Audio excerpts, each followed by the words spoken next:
Assalamualaikum warahmatullahi wabarakatuh. Perkenalkan, nama saya Salsa Nur Ajija dengan NIM 190102040214. Mahasiswi jurusan Hukum Ekonomi Syariah, Fakultas Syariah UIN Antasari Banjarmasin. Di sini saya akan menjelaskan sebuah materi mengenai telaah fatwa DSN dengan tema ijarah. Video ini saya buat bertujuan untuk memenuhi tugas final tes dari mata kuliah telaah fatwa DSN dengan dosen pengampu yaitu Ibu Tuti Hasanah, SI, MHI. Mungkin tambah banyak membawa waktu lagi, langsung saja kita memasuki pembahasan pertama yaitu ijarah.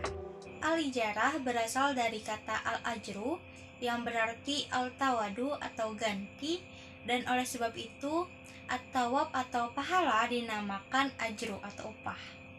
Menurut pengertian dari syara, al-ijarah adalah suatu jenis akad untuk mengambil manfaat dengan jalan pengganti. Dengan kata lain, al-ijarah adalah akad pemindahan hak guna atas barang atau jasa melalui pembayaran upah sewa tanpa diikuti dengan pemindahan kepemilikan atas barang itu sendiri. Secara terminologi, ada beberapa definisi al-ijarah yang dikemukakan oleh para ulama fikih, yaitu ulama Hanafiyah mendefinisikan dengan transaksi terhadap suatu manfaat dengan imbalan. Sedangkan ulama Syafi'iyah menjelaskan mengenai ijarah adalah akad atas suatu manfaat tertentu bersifat mubah dan boleh dimanfaatkan dengan kompensasi atau imbalan tertentu. Ulama Malikiyah mengatakan mengenai ijarah adalah perpindahan kepemilikan manfaat sesuatu yang dibolehkan dalam waktu tertentu dengan suatu kompensasi tertentu. Jadi, berdasarkan beberapa definisi dari para ulama, maka akad al-ijarah bisa dimaksud sebagai akad pemindahan hak pakai atau barang atau jasa dalam waktu tertentu dengan suatu imbalan, yaitu upah sewa, yang tidak diikuti oleh pemindahan hak milik atas barang yang disewakan. Selanjutnya adalah fatwa-fatwa yang dikeluarkan oleh DSN MUI mengenai ijarah, yaitu yang pertama, Fatwa Dewan Syariah Nasional nomor 9 DSN MUI 4 tentang pembiayaan ijarah, yang mana Dewan Syariah Nasional setelah menimbang kebutuhan masyarakat untuk memperoleh manfaat suatu barang sering memerlukan pihak lain melalui akad ijarah guna melakukan pekerjaan tertentu melalui akad ijarah dengan pembayaran berupa upah. Kebutuhan dari akad ijarah dapat dilayani oleh lembaga keuangan syariah atau LKS, sehingga DSN memandang perlu menempatkan fatwa tentang akad ijarah ini untuk dijadikan pedoman oleh LKS. Yang kedua, Fatwa Dewan Syariah Nasional nomor 27 DSN MUI 3 tentang al-ijarah al-muntahiyah bi al-tamlik. Dewan Syariah Nasional setelah menimbang bahwa sekarang ini dalam masyarakat telah umum dilakukan praktik sewa beli, yaitu perjanjian sewa menyewa yang disertai dengan opsi pemindahan hak milik atas benda yang disewakan. Akad al-ijarah al-muntahiyah bi al-tamlik boleh dilakukan dengan ketentuan sebagai berikut. A. Semua rukun dan syarat yang berlaku dalam akad ijarah Fatwa DSN nomor 9 DSN MUI 4 berlaku dalam akad al-ijarah al-muntahiyah bi al-tamlik. Yang B. Perjanjian untuk melakukan akad al-ijarah al-muntahiyah bi al-tamlik harus disepakati ketika akad ijarah ditandatangani. Dan yang terakhir adalah hak dan kewajiban setiap pihak harus dijelaskan dalam akad. Yang ketiga yaitu Fatwa Dewan Syariah Nasional nomor 41 DSN MUI 3 2004 tentang obligasi syariah ijarah. Dewan Syariah Nasional setelah menimbang bahwa obligasi syariah yang telah diterbitkan melalui Fatwa DSN MUI adalah obligasi syariah mudharabah, sehingga belum dapat mengakomodasi kebutuhan masyarakat terhadap obligasi syariah yang lainnya. Yang keempat, Fatwa Dewan Syariah Nasional nomor 72 DSN strip MUI _6/2008 tentang surat berharga syariah negara ijarah sale and leaseback, yang mana Dewan Syariah Nasional setelah menimbang bahwa masyarakat dan pemerintah memerlukan instrumen keuangan berbasis syariah berupa surat berharga syariah negara atau SBSN yang menggunakan akad ijarah dengan mekanisme sale and leaseback. Surat berharga syariah negara atau dapat disebut dengan sukuk negara adalah surat berharga negara yang diterbitkan berdasarkan prinsip syariah sebagai bukti kepemilikan atas bagian dari aset SBSN, sedangkan sale and leaseback adalah jual beli suatu aset yang kemudian pembeli menyewakan aset tersebut kepada penjual.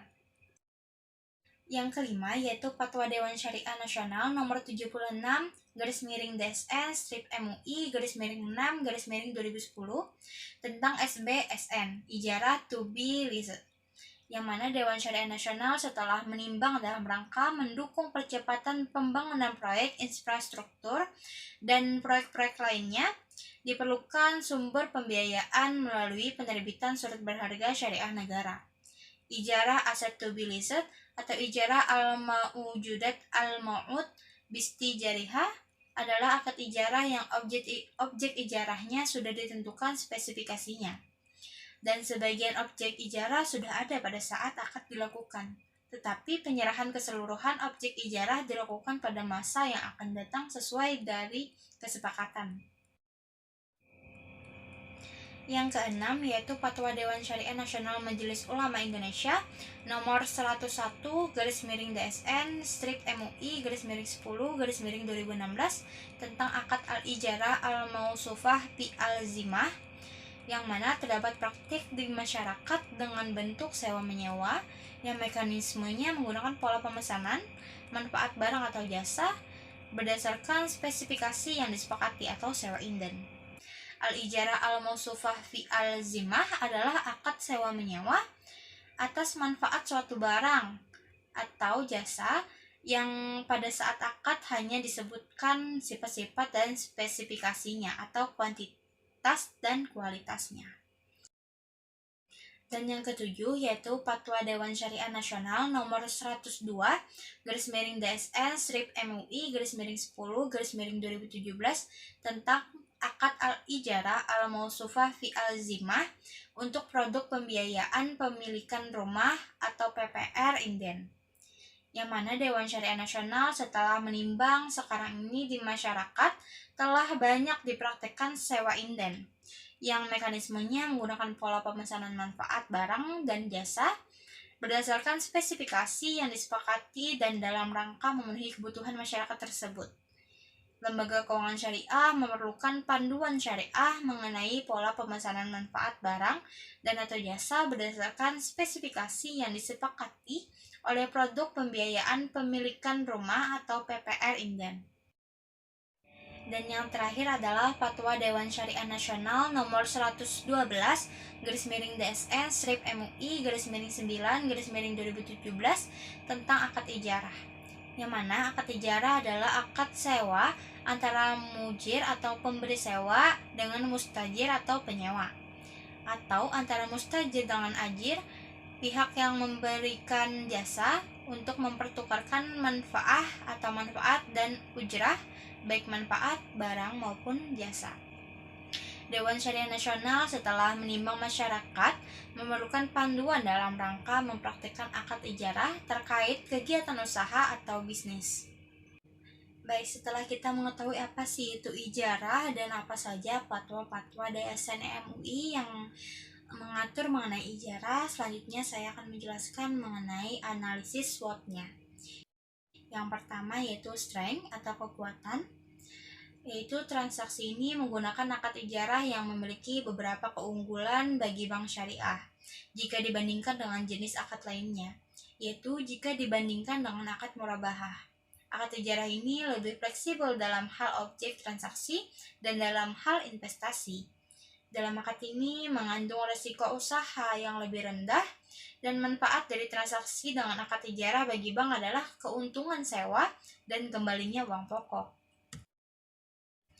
Yang kedua yaitu weakness atau kelemahan. Dalam transaksi ini menggunakan akad ijarah memiliki resiko yang memungkinkan terjadi seperti kemungkinan adanya nasabah yang tidak membayar cicilan dengan sengaja. Kemudian jika aset ijarahnya rusak bisa menyebabkan biaya pemeliharaan bertambah, terutama apabila disebutkan di dalam kontrak yang dimana pemeliharaan harus dilakukan oleh pihak bank. Dan juga jika nasabah berhenti di tengah kontrak serta tidak mau membeli aset tersebut, maka bank harus menghitung kembali keuntungan dan mengembalikan sebagian kepada nasabah. Selanjutnya adalah opportunities atau peluang, yang mana peluang dalam pengembangan fatwa DSN mengenai ijarah yaitu menambahkan aturan mengenai nasabah yang tidak membayar cicilan dengan sengaja dan aturan mengenai nasabah yang berhenti di tengah kontrak serta tidak mau membeli aset tersebut. Dan yang terakhir adalah threats atau ancaman, yang mana ancaman terhadap sistem pembiayaan ijarah ini adalah kurangnya pengetahuan masyarakat mengenai pembiayaan ijarah, sehingga bisa saja aturan mengenai ijarah ini dilanggar oleh nasabah. Selanjutnya ada gambaran kegiatan ekonomi yang sesuai dengan fatwa ijarah. Itu dalam gambaran pelaksanaan akad ijarah pada lembaga keuangan syariah, yaitu nasabah memesan objek sewa kepada lembaga keuangan syariah atau bank, lalu bank atau LKS ini menghubungi produsen untuk membeli atau menyewa objek sewa. Setelah objek sewa tersedia, barulah bank menyewakan kembali kepada nasabah, atau bisa juga diakhiri dengan sewa beli, di mana objek sewa tidak dikembalikan kepada bank, melainkan menjadi milik nasabah. Itulah penyampaian ringkas dari materi telaah fatwa DSN mengenai ijarah. Salah hilaf mohon maaf, semoga bermanfaat.